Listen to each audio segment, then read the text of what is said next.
এবারে শেষ প্রশ্ন, আপনি নবী মোহাম্মদ সাল্লাল্লাহু আলাইহি ওয়াসাল্লামের হাদিস সম্পর্কে যে কথা বললেন, এটা সেই প্রসঙ্গে যে রমজান মাসে বেহেশতের দরজা খোলা থাকে আর দোজখের দরজা বন্ধ থাকে।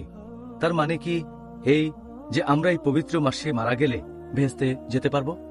এই প্রশ্নটাও একই হাদিসের ব্যাপারে, একই হাদিস যেটার উল্লেখ করা হয়েছে মুসনাদ আহমদে, খণ্ড নম্বর 2, পৃষ্ঠা নম্বর 230, হাদিস নাম্বার 7148। এছাড়াও এটার উল্লেখ আছে সুন্নান আল-নাসাইতে, অধ্যায় নম্বর 5, হাদিস নম্বর 2106।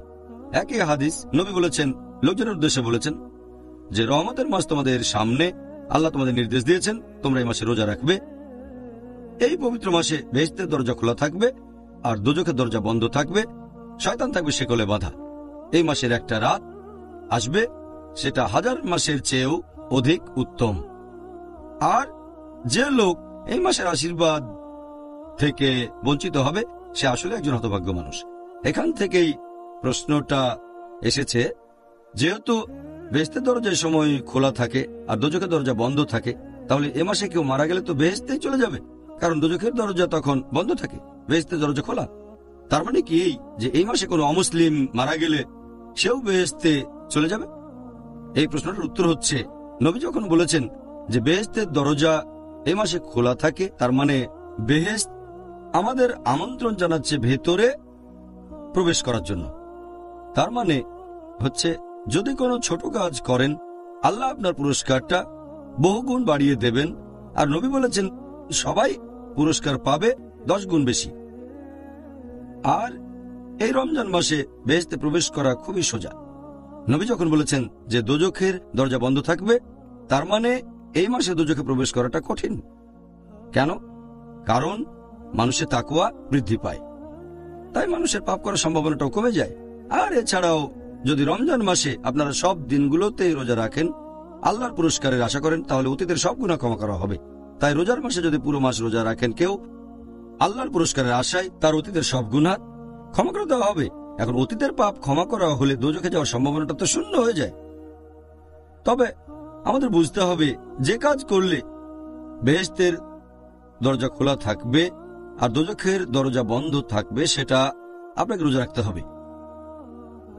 আর এছাড়াও বেহেশতে যেতে গেলে আপনার টিকিট লাগবে।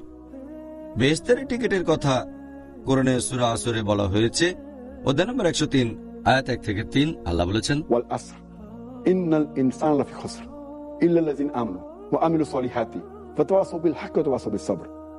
মহাকালের শপথ, মানুষ সবসময় ক্ষতিগ্রস্ত হয় তারা বাদে যাদের ঈমান আছে, যারা সৎ কাজ করে, মানুষকে সত্যের উপদেশ দেয় এবং যারা মানুষকে ধৈর্য আর অধ্যাবসায়ের উপদেশ দেয়।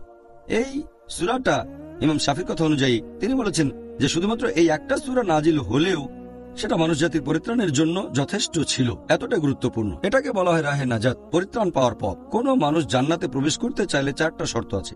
1 নম্বর ঈমান, 2 নম্বর হচ্ছে সৎ কাজ করা, তৃতীয় হলো মানুষকে সত্যের উপদেশ দেয়া, আর চতুর্থ মানুষকে ধৈর্য আর অধ্যবসায়ের উপদেশ দেয়া। তাহলে আমরা বুঝতে পারছি যে বেহেশতের দরজা খোলা, কিন্তু দরজা খোলা থাকলেই বেহেশতে যেতে পারবেন না, টিকিট লাগবে। আর টিকিটটা হচ্ছে ঈমান, টিকিট হচ্ছে সৎ কাজ করা, মানুষকে সত্যের উপদেশ দেয়া, ধৈর্য আর অধ্যবসায়ের উপদেশ দেয়া।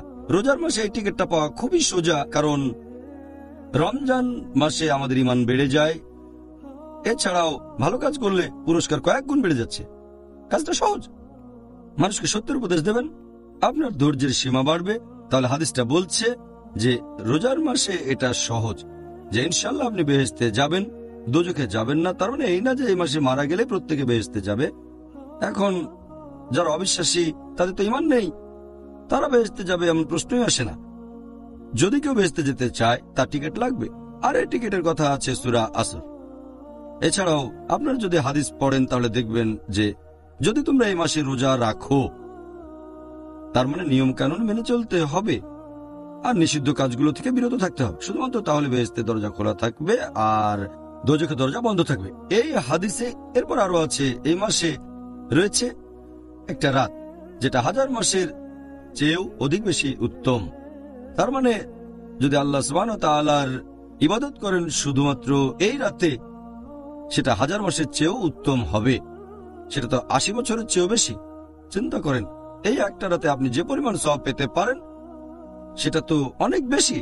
মানুষের গড়াইও এখন প্রায় 60 বছর।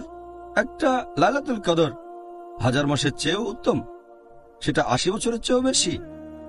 মানুষের গড় আয়ু এর চেয়ে অনেক কম, তাই বেহেশতে যাওয়ার সম্ভাবনাটা বেশি থাকে।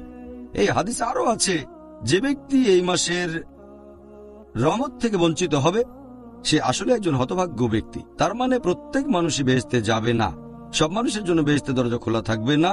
এটা হচ্ছে শেষ অংশ, খুবই গুরুত্বপূর্ণ। অর্থাৎ যে ব্যক্তি এই পবিত্র মাসের আশীর্বাদ থেকে বঞ্চিত হবে সে আসলে একজন হতভাগ্য মানুষ। এটা তো মুসলিমদেরই বলা হচ্ছে। যদি কোনো মুসলিম রমজানের উপকারিতা না নিতে পারে আর এভাবে যদি বেহেশত মিস করে তাহলে সে আসলে খুবই হতভাগ্য মানুষ। এর মধ্যে অমুসলিমরাও পড়বে, তারা আল্লাহর হেদায়েত পায়নি, সেজন্য তারা আসলে হতভাগ্য। তাহলে ডক্টর জাকির, জাযাকাল্লাহ খায়ের, এই সুন্দর উত্তরের জন্য আপনাকে অনেক ধন্যবাদ।